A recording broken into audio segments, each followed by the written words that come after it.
नमस्कार. आजची आपली रेसिपी आहे मुगडाळ कचोरी. मिठाईवाल्याकडे ज्या पद्धतीची कचोरी मिळते सेम तशीच कचोरी आज आपण घरच्या घरी बनवून तयार करणार आहे. कचोरी म्हटलं की लहानांपासून मोठ्यांपर्यंत सगळ्यांना आवडते. तर या ठिकाणी तुम्ही ही कचोरी बघू शकता. अगदी परफेक्ट ही कचोरी बनवून तयार झालेली आहे. कचोरी बघताबरोबरच आपल्या तोंडाला पाणी येईल अशा पद्धतीची ही कचोरी घरच्या घरी बनवून तयार होते. कचोरीसोबत खाण्यासाठी आज आपण हिरव्या चटणीची रेसिपीसुद्धा या व्हिडिओमध्ये बघणार आहे. चला तर मग व्हिडिओ अजिबात स्किप न करता शेवटपर्यंत नक्की बघा. कचोरी बनवण्यासाठी सगळ्यात आधी आपल्याला कचोरीसाठी पीठ मळून घ्यायचं आहे. त्याकरिता या ठिकाणी बघा मी 2 वाटी एवढा मैदा घेतलेला आहे. मैदा आपल्याला चाळूनच वापरायचा आहे. त्यानंतर यामध्ये चवीनुसार मीठ टाकून घ्यायचं आहे आणि अर्धा चमचा एवढा ओवा हातावरती मी छान असा घासून यामध्ये टाकून घेतलेला आहे. सोबतच आपल्याला यामध्ये तेलाचं किंवा तुपाचं मोहन टाकून घ्यायचं आहे. तर तेल किंवा तूप वापरत असताना या ठिकाणी आपल्याला थंडच तुपाचा किंवा तेलाचा वापर करायचा आहे.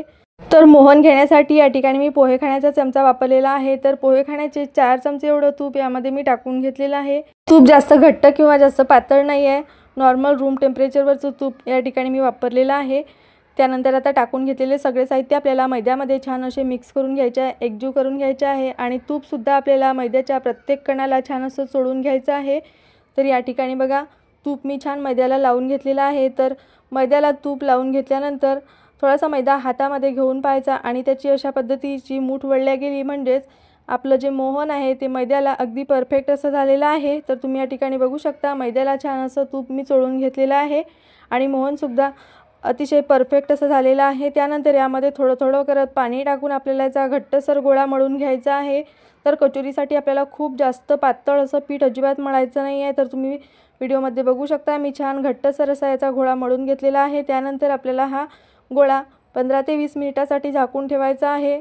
तोपर्यंत या ठिकाणी बघा मी अर्धी वाटी एवढी मूग डाळ 2 तासासाठी भिजत घातलेली होती. तर मूग डाळ छान अशी भिजलेली आहे. मूग डाळ भिजण्यासाठी जास्त वेळ लागत नाही, अगदी अर्ध्या तासामध्ये सुद्धा ही मूग डाळ भिजून जाते.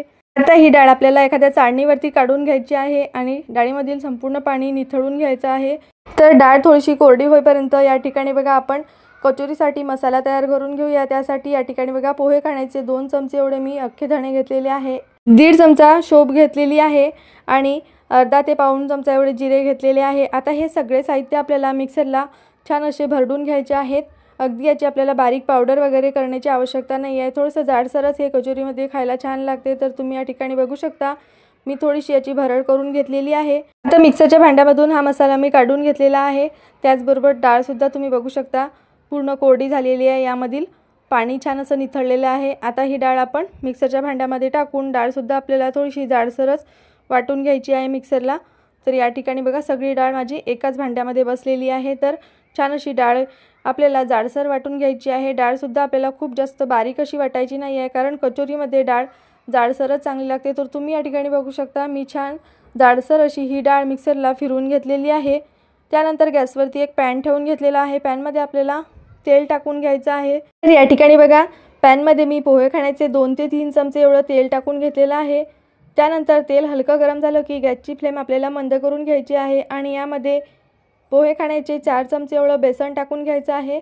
बेसन आपल्याला मंद आचेवरती छान असं तेलामध्ये भाजून घ्यायचं आहे. गॅसची फ्लेम मंद ठेवून बेसन छान लालसर होईपर्यंत भाजून घ्यायचं आहे. तर तुम्ही या ठिकाणी बघू शकता एकसारखं हलवत हे बेसन मी छान असं भाजून घेत आहे. तर या ठिकाणी मंद आचेवरती मी हे बेसन 2 ते 3 मिनिट छान खरपूस असं भाजून घेतलेलं आहे. थोडासा लालसर रंग येईपर्यंत बेसन छान असं भाजून घ्यायचं आहे. त्यानंतर यामध्ये बघा आपण वाटून घेतलेला मसाला टाकून घ्यायचा आहे. तर हा मसालासुद्धा आपल्याला थोडासा परतून घ्यायचा आहे बेसनाबरोबर. तर या ठिकाणी बघा मसाल्याचा थोडासा कच्चेपणा जाईपर्यंत हा मसालासुद्धा मी बेसनाबरोबर छान असा तेलामध्ये परतून घेतलेला आहे. मसालासुद्धा छान असा परतल्यानंतर यामध्ये आपल्याला काही सुके मसाले टाकून घ्यायचे आहे. तर सुक्या मसाल्यांमध्ये मी अर्धा चमचा काश्मीरी लाल तिखट टाकून घेतलेला आहे, अर्धा चमचा गरम मसाला, पाव चमचा हळद, चवीनुसार मीठ टाकून घेतलेला आहे. अगदी पाव चमचा किंवा 2 चिमूट एवढा हिंग यामध्ये टाकून घेतलेला आहे आणि थोडीशी साखरसुद्धा टाकायची आहे. तर या ठिकाणी मी अर्धा चमचा एवढी साखर यामध्ये टाकून घेतलेली आहे. तुमच्याकडे जर आमचूर पावडर असेल तर तीसुद्धा तुम्ही या स्टेजला यामध्ये टाकून घेऊ शकता. टाकून घेतलेले सगळे मसाले आपल्याला छान असे परतून घ्यायचे आहे, फ्राय करायचे आहे. तर या ठिकाणी बघा सगळे मसाले छान मी परतून घेतलेले आहे. त्यानंतर ही मुगाची डाळ जी आपण वाटलेली आहे ती डाळसुद्धा यामध्ये टाकून घ्यायची आहे आणि ही डाळसुद्धा आपल्याला छान बेसनामध्ये मिक्स करून घ्यायची आहे। तर बघा, मुगाच्या डाळीमध्ये भरपूर असं मॉइश्चर असते, तर आपण बेसन टाकून घेतल्यामुळे मुगाच्या डाळीमधील मॉइश्चर कमी व्हायला मदत होते आणि ही डाळ छान मस्त कोरडी होते। तर मंद आचेवरती ही डाळ आपल्याला सतत एकसारखी परतत राहायची आहे। तर तुम्ही या ठिकाणी बघू शकता, डाळसुद्धा छान मी एकसारखी परतून घेतलेली आहे। डाळ पूर्णपणे कोरडी होईपर्यंत आपल्याला परतून घ्यायची आहे। तर या ठिकाणी मी छान 4 ते 5 मिनिट ही डाळ परतून घेतलेली आहे। मंद आचेवरतीच आपल्याला ही डाळ परतायची आहे। त्यानंतर सगळ्यात शेवटी यामध्ये अर्धा लिंबूचा रस मी यामध्ये टाकून घेतलेला आहे। तुमच्याकडे आमचूर पावडर असेल तर आमचूर पावडर टाकून घेतली तरीही चालेल। तर आता लिंबूचा रससुद्धा आपल्याला या मसाल्यामध्ये छान असा मिक्स करून घ्यायचा आहे।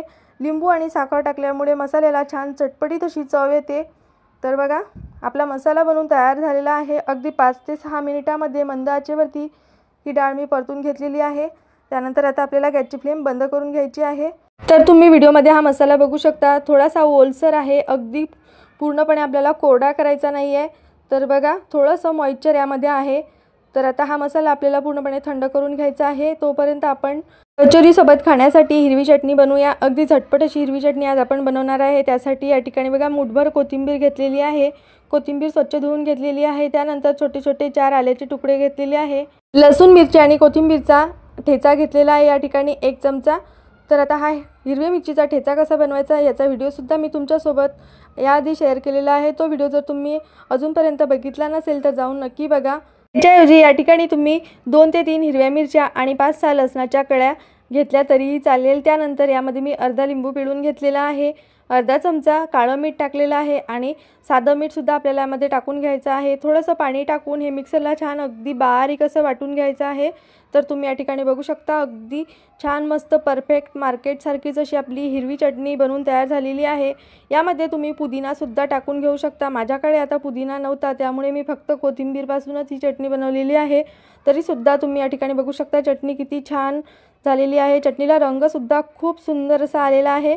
तर चटणी बनवून तयार होईपर्यंत या ठिकाणी आपला हा मसालासुद्धा छान थंड झालेला आहे। तर या मसाल्याचे आपल्याला छोटे छोटे असे गोळे तयार करून घ्यायचे आहेत। तर या ठिकाणी बघा, मी अगदी लिंबा एवढे गोळे तयार करून घेत आहे। मसाला आणि चटणी बनेपर्यंत आपला मैदासुद्धा छान असा व्यवस्थित मुरला गेलेला आहे। तर बघा, तुम्ही तुमच्या आवडीनुसार या ठिकाणी कचोरीसाठी गोळे तयार करून घेऊ शकता। मी 5-6 गोळे तयार करून घेतलेले आहे। तर या ठिकाणी बघा, मैदा छान असा मुरलेला आहे आणि थोडासा सॉफ्टसुद्धा झालेला आहे। तर अगदी परफेक्ट कचोरीसाठी ज्या पद्धतीचा मैदा पाहिजे किंवा ज्या पद्धतीचा मैद्याचा गोळा पाहिजे आपल्याला, तसाच हा गोळा बनवून तयार झालेला आहे। चला तर हा मैद्याचा गोळा आपण थोडासा मळून घेऊया। तर बघा, हा मैदा मी पोळपाटावरतीच थोडासा असा मळून घेतलेला आहे आणि याचे आपल्याला छोटे छोटे असे गोळे कट करून घ्यायचे आहेत। तर सगळेच गोळे मी एकसारख्या आकारामध्ये कट करून घेतलेले आहे। आता यामधून एक एक गोळा घेऊन आपल्याला त्याला छान असा गोलाकार देऊन घ्यायचा आहे। तर सगळ्या गोळ्याचे मी छान एकसारखे असे उंडे तयार करून घेतलेले आहे। त्यानंतर एक उंडा आपल्याला घ्यायचा आहे आणि त्याला छान पुरीप्रमाणे लाटून घ्यायचा आहे। तर पुरीसारखं अगदी आपल्याला पातळसुद्धा लाटायचं नाही आहे, तर थोडीशी ही पुरी आपल्याला जाडसर ठेवायची आहे आणि यामध्ये आपल्याला सारण भरायचं आहे। तर तुम्ही या ठिकाणी बघू शकता, मी कडेने थोडी पातळ आणि मध्ये छान अशी जाड ठेवलेली आहे। तर व्हिडिओमध्ये तुम्ही या ठिकाणी या पुरीची थिकनेस बघू शकता। तर अशाच पद्धतीची आपल्याला पुरी लाटून घ्यायची आहे। तर आता अजून मी एक पुरी या ठिकाणी लाटून घेते। त्यानंतर आपण कचोरी भरायला घेऊया। तर बघा, कडेने थोडी पातळ आणि मध्ये आपल्याला थोडी जाडसरच ही पुरी ठेवायची आहे। तर मी या ठिकाणी दोन्ही पुरी छान एकसारख्या लाटून घेतलेल्या आहे।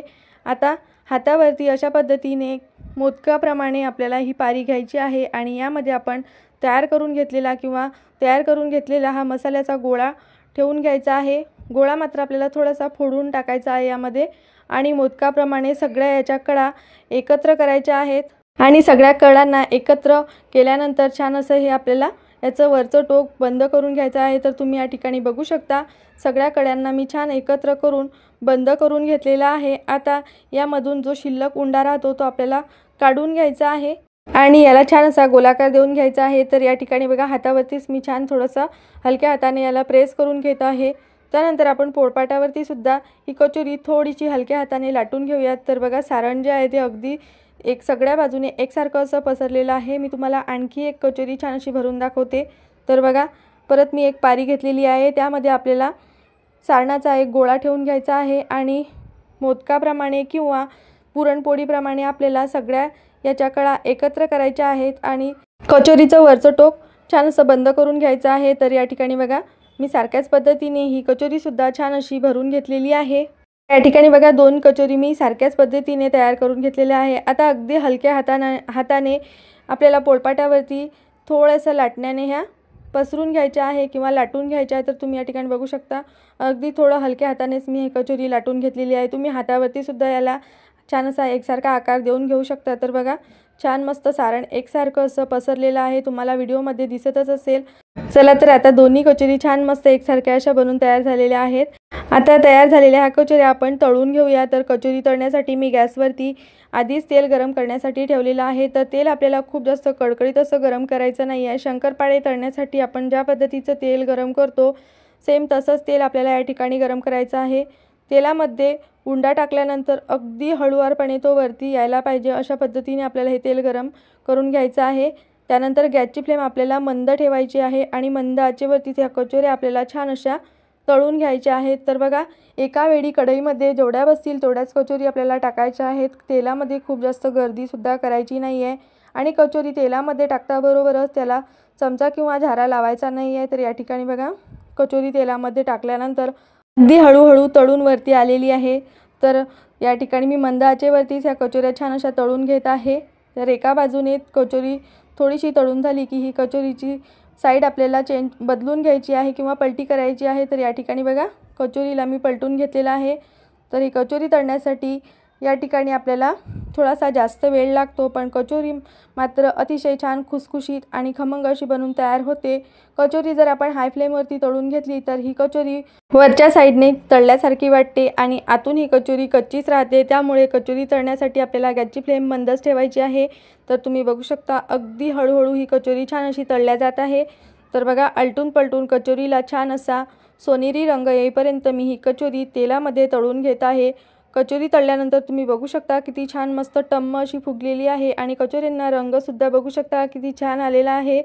तर कचोरीच्या लेयर्ससुद्धा छान अशा सुटलेल्या आहेत। याचाच अर्थ कचोरी खूप छान मस्त खुसखुशीत अशी बनून तयार झालेली आहे। अगदी स्वीटमार्टमध्ये मिळते तशाच पद्धतीची ही कचोरी दिसत आहे।